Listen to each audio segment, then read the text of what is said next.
ég hef ekki fengið memo um að maður ætti að skipta föt.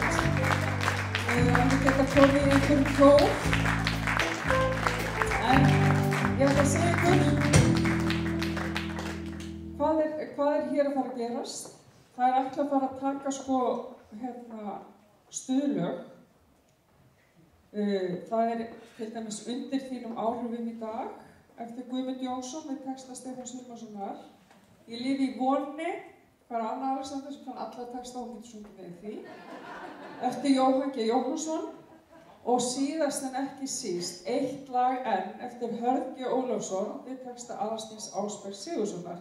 Og það nú algjörlega óhætt að taka undir í því lagi af öllum lífs- og sálarkröftum. Spennið ykkur nú svolítið.